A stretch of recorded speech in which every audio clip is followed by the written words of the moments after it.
सूरज की किरणें इस नए दिन को रोशन कर रही हैं और सिंघानिया परिवार के घर में आज एक नई बहू का आगमन होने वाला है। घर को दुल्हन की तरह सजाया गया है। हर कोई नई बहू रिद्धिमा का स्वागत करने के लिए तैयार है, लेकिन इस खुशी के माहौल में एक अनजान नजर छिपी हुई है। वो है तान्या की नजर, जो अपनी नई भाभी का स्वागत करने के लिए एक अलग तरीके से तैयार है। आ गई नई रानी सबके दिलों पे राज करने। अब उसे क्या ही पता था कि इस महल में सिर्फ एक ही रानी है। रिद्धिमा सिंघानिया परिवार के मुख्य द्वार पर पहुंचती है। उसका चेहरा घूंघट से ढका है, लेकिन उसकी आंखों में चमकती उम्मीदें साफ दिखाई दे रही हैं। आओ बेटी, घर की लक्ष्मी आ गई। हमारा घर रोशन हो गया आज। मेरी बहू, मेरी बेटी, तुम्हारे आने से घर में खुशियाँ ही खुशियाँ छा गई हैं। मेरी माँ हमेशा कहती थी सास माँ से बढ़कर होती है। आपका आशीर्वाद मिला तो मैं खुद को बहुत भाग्यशाली समझूंगी। रिद्धिमा के इन शब्दों से सरला की आंखें नम हो जाती हैं, लेकिन कमरे के कोने में खड़ी तान्या के चेहरे पर एक अजीब सी मुस्कान है। और यह है मेरी छोटी बहन तान्या, मेरी जान। भाभी, आपके बारे में इतना सुना है, आखिरकार मिल ही गई आप। एक बहन मिल गई और एक दुश्मन भी। तुम बिल्कुल वैसी ही हो जैसा कि विशाल ने बताया था, बिल्कुल परी जैसी। और आप भी ठीक वैसी हैं जैसे मैंने सोचा था। मुझे पता था नया घर, नए रिश्ते अजीब लगेंगे, पर ये परिवार तो अपना जैसा लगने लगा है। ये मेरा नया घर है, मेरा अपना घर। रिद्धिमा को क्या पता कि उसकी खुशी पर किसी की नजर है, और वो नजर है तान्या की, जो हर पल उसके व्यवहार को गौर से देख रही है। पहला दिन है, सबको अपने हाथ की चाय पिलाऊंगी। विशाल ने कहा था कि उनकी माँ को अदरक वाली चाय बहुत पसंद है। अरे भाभी, आप इतनी जल्दी उठ गई? पहले दिन तो आराम करना चाहिए था। बस मैंने सोचा सबको अपने हाथ की चाय ही पिला दूं। क्या बात है भाभी, पहले दिन इम्प्रेस कर रही हो सबको।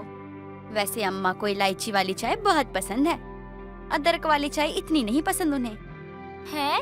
पर विशाल ने तो। भैया को क्या पता अम्मा की पसंद का।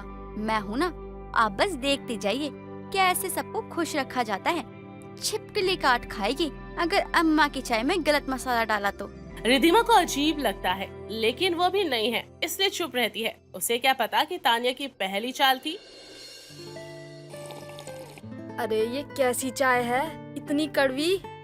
अरे अम्मा, भाभी ने बनाई है चाय। मैंने कहा था कि आपको इलायची वाली चाय पसंद है, पर इन्होंने कहा कि। अरे भाभी, कोई बात नहीं, पहली बार है, सीख जाइएगा आप। बेटी, नए घर में आना आसान नहीं होता है, धीरे धीरे सीख जाओगी। माँ, पहला दिन है। भैया तो हमेशा भाभी का ही पक्ष लेंगे ना। भैया की जान जो है हमारी भाभी। इस छोटी सी घटना से रिद्धिमा को एहसास होता है कि उसका नया घर आसान नहीं होने वाला। मुझे लगता है ना कि तान्या ने जानबूझकर। क्या रिद्धिमा, तान्या तो अभी बच्ची है, बिल्कुल मासूम। तुम्हें गलतफहमी हो रही है। पर विशाल, उसने मुझे चाय बनाने ही नहीं दी, और फिर सबके सामने। देखो, वो मेरी छोटी बहन है, बचपन से लाड़ प्यार से पली है। थोड़ी जिद्दी है, पर लेकिन दिल की बुरी नहीं है। धीरे धीरे सब ठीक हो जाएगा। रिद्धिमा चुप हो जाती है, लेकिन उसके मन में शक का बीज बो दिया गया था। मेरा हार, मेरी माँ का दिया हुआ हार कहाँ गया? अम्मा, मैंने कल भाभी को आपके कमरे में जाते हुए देखा था। नहीं अम्मा, मैं आपके कमरे में नहीं गई थी। भाभी झूठ मत बोलिए, मैंने खुद देखा है आपको। नहीं बहू है, इसका मतलब ये नहीं कि। बस करो, अभी कुछ पता नहीं चला। माहौल तनावपूर्ण हो जाता है। रिद्धिमा खुद को घिरा हुआ महसूस करती है। उसकी आंखों में आंसू आ जाते हैं। रिद्धिमा ऐसा नहीं कर सकती। अरे ये रहा हार, ये तो तान्या के कमरे के बाहर फूलदान के पीछे पड़ा है। अरे ये यहाँ कैसे? शायद कल जब मैं यहाँ से गुजर रही थी, जब ये गिर गया होगा। चलो, मिल गया। बड़ा कीमती हार है ये मेरे लिए। सबको राहत मिलती है, पर रिद्धिमा जानती है कि ये कोई इत्तेफाक नहीं था। वो तान्या की आंखों में एक अजीब सी चमक देखती है। पहली करवा चौथ है रिद्धिमा की। वो पूरी तरीके से तैयार होकर व्रत रखती है। दिन भर उपवास करती है, शाम को चांद देखकर व्रत खोलने का इंतजार। बेटी, पहला व्रत है ये तुम्हारा। विशाल की उम्र लंबी हो, यही प्रार्थना करना। मेरी माँ हमेशा कहती थी पति का प्यार ही सबसे बड़ा आशीर्वाद होता है। अरे वाह रिधिमा, क्या बात है। भाभी, ये छलनी मैंने आपके लिए विशेष रूप से सजाई है। धन्यवाद तान्या, बहुत सुंदर है।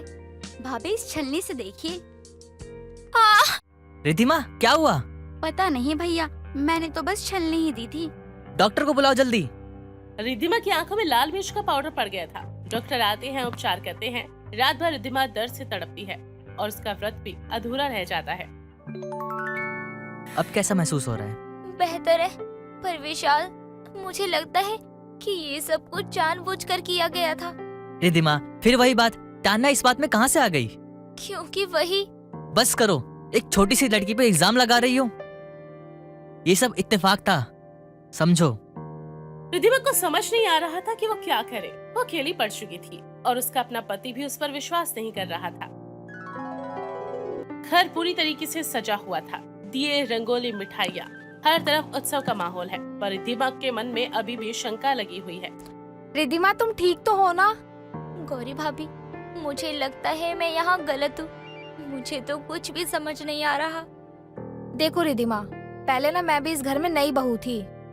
समय लगता है सब कुछ समझने के लिए। पर तान्या, वो हर बार मैं ना जानती हूँ उसे, और मुझे भी कभी कभी लगता है कि वो ना कुछ ज्यादा ही करती है। खैर छोड़ो, दिवाली है, खुशी मनाओ। आज की पूजा हमारी नई बहू रिधिमा करेगी। अम्मा, मेरा नया लहंगा जल गया। अम्मा, क्या? कैसे? मेरे कमरे में किसी ने दिया गलत जगह पे रख दिया था और मैंने? पर मैं तो आपके कमरे में गई ही नहीं। मेरा नया लहंगा। रिधिमा, ये क्या किया तुमने? अम्मा, मैंने कुछ भी नहीं किया। मैं तो यहीं थी आप सभी लोगों के साथ। माँ, अब बिना जांचे परखे इल्जाम मत लगाइए। तनाव बढ़ता जा रहा था। रिद्धिमा पूरी तरीके से घिर चुकी थी। उसे समझ नहीं आ रहा था क्या करे। रिद्धिमा अपने कमरे की बालकनी में अकेली खड़ी है। आज दिवाली है, लेकिन उसकी जिंदगी में तो सिर्फ अंधेरा है चारों ओर। ये मेरे कमरे में क्या कर रही थी? मेरा हार? तान्या, दरवाजा खोलो। हाँ भाभी। तुमने मेरा हार चुराया है। हार? कौन सा हार भाभी? नाटक मत करो। अम्मा, देखिए भाभी क्या कर रही हैं। मेरे कमरे की प्राइवेसी। रिधिमा, ये क्या बदतमीजी है? विशाल, इसने मेरा हार चुराया है। मैंने इसे कमरे से निकलते हुए देखा था। बस करो रिधिमा, हद होती है शक की भी। ये रहा मेरा हार। ये यहाँ कैसे? यही तो मैं पूछ रही हूँ तान्या, ये यहाँ कैसे? मुझे नहीं पता, किसी ने मुझे फंसाया है। बस करो तान्या, अब और नहीं। भैया, आपको मुझ पे यकीन नहीं है क्या? तान्या, तुमने जो कुछ भी किया वो सामने आ चुका है, अब बस करो। और इतना ही नहीं, इसने ना मेरे गहने भी चुराए थे जो मुझे बबीता से मिले थे। क्या? हाँ, मैंने ना कई बार शक किया था इस पर, लेकिन आज पकड़ में आई है ये। हाँ, मैंने ही किया है। तुम क्या समझती हो, आ गई इस घर की रानी बनने। तान्या के सच्चाई का खुलासा होते ही पूरे घर में सन्नाटा छा जाता है। हर कोई स्तंभ है, विशेषकर विशाल, जिसने हमेशा अपनी बहन पर अंधा विश्वास किया था। तान्या, ये तुमने क्या किया? पापा, आप सब मुझे समझते ही नहीं हैं। जब से ये आई है, सब मुझे भूल गए हैं। इसके आने से पहले विशाल भैया सिर्फ मेरे थे, और अब तो सब कुछ इनका ही हो गया है। बेटी, ये क्या कह रही हो तुम? रिधिमा को इस तरह से परेशान करना सही नहीं है। मुझसे बुरा कोई नहीं होगा अगर आपने भाभी का साथ दिया तो। ये तो कल की आई है, कल चली जाएगी, पर मैं तो आपकी बेटी हूँ। बस करो तान्या, तुम्हारी वजह से रिधिमा कितना कुछ सह रही थी। मुझे अफसोस है कि मैंने उसका साथ नहीं दिया। मैं मेकअप करूंगी तो सुंदर लगूंगी, पर तुम्हारा क्या होगा भैया? आप तो इसके जादू में फंस गए। तान्या, मैं कभी तुम्हारी जगह नहीं लेना चाहती। मैं तो बस झूठ बोल रही हो तुम। तुम्हारे आने से पहले मैं इस घर की राजकुमारी थी, और तुम्हें पता है वो हार मैंने ही छुपाया था, और करवा चौथ वाले दिन उस छन्नी में मिर्च मैंने ही डाली थी। तान्या! हे भगवान! और ये सब कुछ बस इसलिए। तान्या, क्यों किया तुमने ऐसा? सब कुछ सच बोलो। क्योंकि मुझे डर था कि अगर रिधिमा यहाँ रही तो कहीं सबको पता ना चल जाए क्या? कि पिछले साल जो कंपनी का पैसा गायब हुआ था वो मैंने ही लिया था। क्या? कहीं तुम उन 25 लाख रुपए की बात तो नहीं कर रही जिसकी वजह से कंपनी को नुकसान हुआ था? हाँ, मैंने अपने दोस्तों के साथ शॉपिंग में उड़ा दिए और जब रिधिमा ने अकाउंट संभालने की बात की तो मुझे डर लगा कि कहीं उसे पता ना चल जाए। तुमने हमारे परिवार के साथ इतना बड़ा धोखा किया। सच्चाई का तूफान रिद्धिमा के लिए अविश्वसनीय है। उसने कभी अंदाजा भी नहीं लगाया था कि मामला इतना गंभीर है। विशाल, मुझे माफ कर दो। मुझे अपनी बात रखनी चाहिए थी, वो भी मजबूती से। नहीं रिद्धिमा, मुझे तुमसे माफी मांगनी चाहिए। मैंने तुम पर विश्वास नहीं किया। बेटी, हमने तुम्हारे साथ बहुत गलत किया है। क्या तुम हमें माफ कर पाओगी? परिवार में गलतियां तो होती ही हैं, पर प्यार से सब ठीक हो जाता है। और तुम तान्या, तुम्हारी हरकतों के लिए तुम्हें सजा मिलेगी। पापा मुझे माफ कर दीजिए, मैं अपनी गलती समझ गई हूँ। नहीं तान्या, इस बार तुम्हें माफी नहीं मिलेगी। तुम्हें अपने किए की सजा जरूर मिलेगी। इस बार हम तुम्हें बोर्डिंग स्कूल भेज रहे हैं। नहीं, मैं नहीं जाऊंगी। ये हमारा फैसला है तान्या। तुम्हें अनुशासन और अच्छे संस्कार सीखने की जरूरत है। परिवार के इस बड़े राज के खुलने के बाद सभी शांत हो जाते हैं। रिद्धिमा को अब उसका स्थान मिल चुका था, लेकिन ये सब कुछ बहुत कीमत चुकाकर। मुझे नहीं पता था कि तान्या इतनी दूर तक जा सकती है। मैंने कभी उसके खिलाफ सोचा ही नहीं। वो अभी बच्ची है विशाल, प्यार की कमी महसूस कर रही है शायद। इतना सब होने के बाद भी तुम मुझे समझ रही हो? क्योंकि मैंने भी कभी अपना घर छोड़ा था, एक नए घर में आई थी। अकेलेपन का एहसास जानती हूँ मैं। तुम वाकई में बहुत स्पेशल हो। एक नई सुबह के साथ सिंघानिया परिवार की नई शुरुआत होती है। तान्या बोर्डिंग स्कूल जाने की तैयारियां कर रही होती है और रिद्धिमा परिवार की एक सम्मानित हिस्सा बन चुकी है। वाह रिधिमा, तुमने तो कमाल कर दिया। कंपनी का इतना बड़ा नुकसान होने से तुमने बचाया है। ये सब ना तुम्हारी ही बदौलत हुआ है। और आज जो ये खुश है ना सब, वो सब कुछ तुम्हारे वजह से हुआ है। भाभी, ये मेरा भी परिवार है। मैं बस अपना कर्तव्य निभा रही हूँ। बेटी, तुम तो सच में लक्ष्मी हो हमारे घर की। इस बार दिवाली अलग है, परिवार में खुशहाली है, व्यापार फिर से चमक रहा है और रिद्धिमा ने सबका दिल जीत लिया था। तान्या, भैया, मैं घर आ सकती हूँ? बिल्कुल, ये तुम्हारा ही घर है तान्या। भाभी, मैंने जो भी आपके साथ किया उसके लिए मुझे माफ कीजिए। सब भूल जाओ और एक नई शुरुआत करते हैं। अब हमारा परिवार फिर से पूरा हुआ। लेकिन सबके अनजाने में तान्या की आंखों में एक और अलग सी चमक है। क्या यह सच में बदलाव है या फिर एक और नई चाल? छिपकली काट खाएगी। मेरी कहानी अभी खत्म नहीं हुई है। ये तो नए सिरे की शुरुआत है। जानकी अपने बहू, बेटे और पति के साथ शहर में रहा करती थी। जानकी की बहू रानी एक संस्कारी बहू होने के साथ वर्किंग वुमेन भी थी। ऐसे ही एक दिन वरुण अपनी माँ जानकी से कहता है, माँ, हमको गांव गए बहुत साल हो गए। जब मैं छोटा था ना तो शायद हम गए थे और अब जाते भी नहीं है। क्यों ना इस वीकेंड हम सब मिलके गांव चले, बहुत मजा आएगा माँ। लेकिन बेटा, तेरी दादी बहुत सख्त मिजाज की है। मुझे तो पता है कि हर छोटी बात को बड़ा करने में कितनी माहिर है वो। अरे माँ, आप भी क्या पहले की बात लेके बैठी हो। अरे बड़ी अम्मा, आप थोड़ी कुछ बोल पाएंगी, कर पाएंगी? हाँ, अरे उनकी उम्र हो चुकी है। ज्यादा क्या करेंगी, ताने देंगी, सुन लेंगे और कैसे देंगी, दांत तो होंगे नहीं उनके। अरे बेटा, ताने मार लेती तो मैं सह लूं। अरे तेरी बड़ी अम्मा तो ताने के साथ धारदार आरी जैसी जुबान से बातें फेंक कर मारती है, जो जाकर सीधा सीने में लगती है। अपनी माँ की बुराई सुनकर मनोज दोनों के पास आता है। क्या बात है जानकी, बड़े ही दिल से मेरी माँ की बुराई करने में लगी हो। बड़ा सुकून मिल रहा होगा तुम्हें तो। अजी ऐसा कुछ नहीं है, मैं तो बस अम्मा की बड़ी बड़ाई कर रही थी ताकि हमारे घर के बच्चों को अम्मा के बारे में कुछ अच्छी बातें बता सकूं बस। हाँ हाँ, मुझे सब मालूम है और ये भी मालूम है कि कौन कितना पानी में है। बस अब मैंने तय कर लिया है कि जब तुम्हें अम्मा की इतनी याद आ ही रही है तो हम गांव चलते हैं अम्मा से मिलने, पूरे एक हफ्ते के लिए। वाह पापा, क्या विचार है आपके, मजा आ गया। अब तो मैं बहुत मस्ती करने वाला हूँ। जब से हम गांव से शहर आए ना, तब से मैं अपनी लाइफ मिस कर रहा हूँ, गांव वाली। बेटा, तू तो मिस कर रहा है। अब ये सोच कि हम तो सारे गांव वाले हैं। बहू वहाँ कैसे रहेगी बड़ी अम्मा के साथ? बहू आए तो उसे बता देना कि हम गांव जा रहे हैं, वो भी छुट्टी ले ले। जानकी का इतने कहने के बाद रानी भी घर आती है। वरुण रानी को गांव के बारे में बताता है। ये बात सुनकर रानी तैयारी करने लगती है। अगली सुबह सभी लोग गांव के लिए रवाना होते हैं। कुछ सफर तय करने के बाद सभी गांव पहुंचते हैं। वैसे ही मनोज बोलता है, अम्मा, ओ अम्मा, कहाँ हो? अरे देखो हम किसको लेकर आए हैं। देखो तो तुम्हारी बहुरिया और पोता को लेकर आए हैं। साथ में नई दुल्हनिया भी है। क्या हुआ पापा, बड़ी अम्मा घर पे नहीं है क्या? अब हम क्या करेंगे? कहाँ गई होंगी वो? मैंने कितना कुछ सोचा था, लेकिन वो तो नहीं दिख रही। अच्छी बात है ना, अभी नहीं दिख रही है। कुछ देर के लिए शांति तो है। अगर अभी आ गई ना तो बस शुरू हो जाएगा उनका प्रवचन। माँ ऐसा क्यों कह रही हो? अगर आप बड़ी अम्मा के बारे में ये सब बोलोगी ना तो रानी क्या सोचेगी? अरे कुछ नहीं सोचेगी, बस धीरे धीरे सब मालूम हो जाएगा। बस कुछ देर शांति रहे, जब तक तुम्हारी बड़ी अम्मा बाहर है, बस उतनी देर के लिए।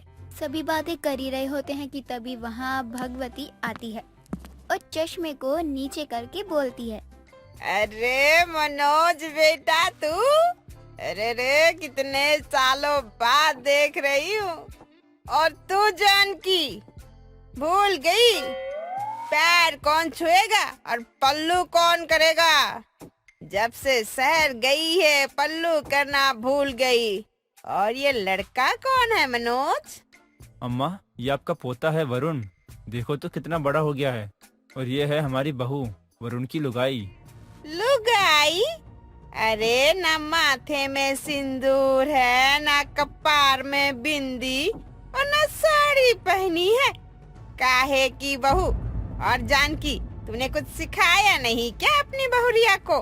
देख तेरी जैसी बेशरम है तेरी बहू। बोल उसे पल्लू लेने को।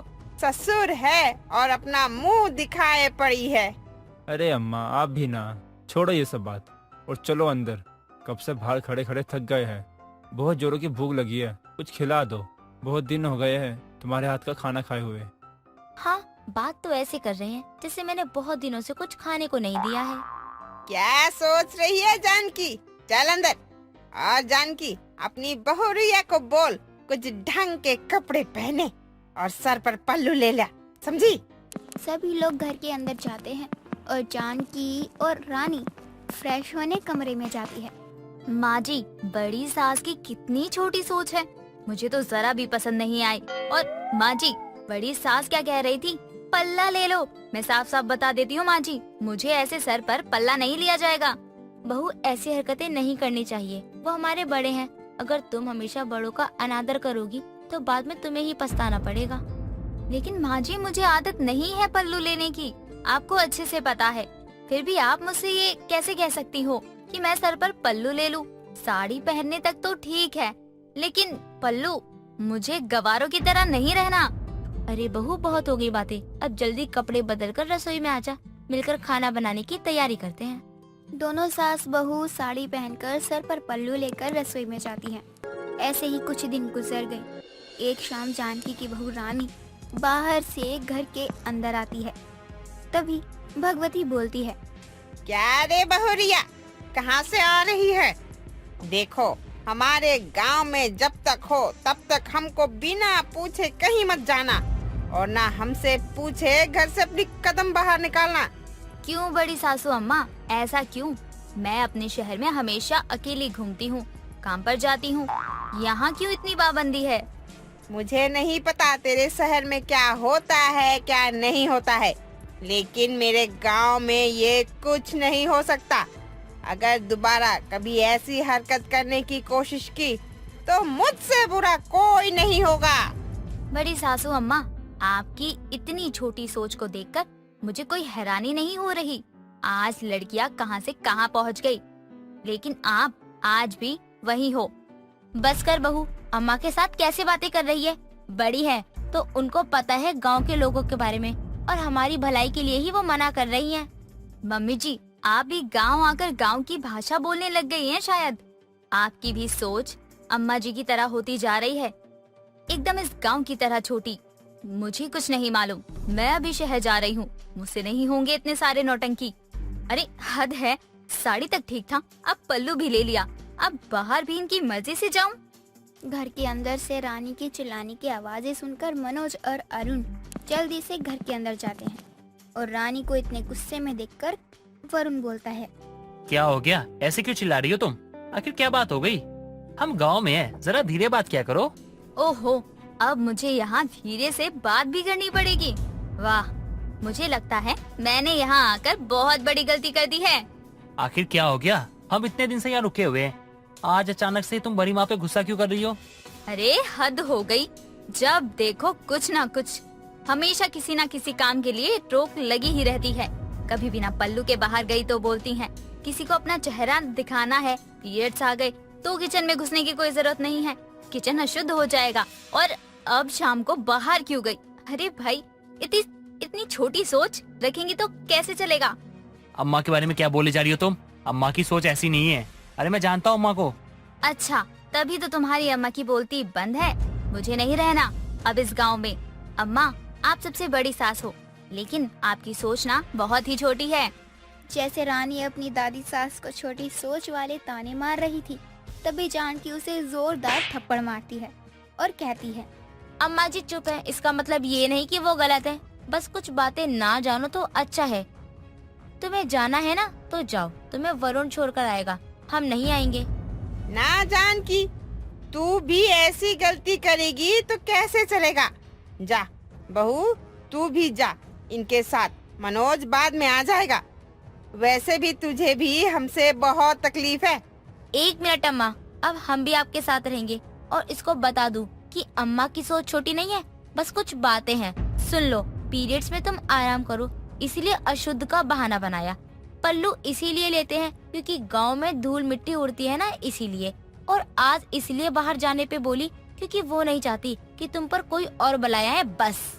रानी जैसे ही ये बातें सुनती है तो वो बड़ी अम्मा का पैर पकड़ लेती है और माफी भी मांगती है, क्योंकि उसे अपनी गलती का एहसास हो गया था, और हंसी खुशी कुछ दिन रुककर शहर चली जाती है। ऐसे ही अब साल में 2 बार रानी और वरुण अपनी फैमिली से मिलने आते हैं।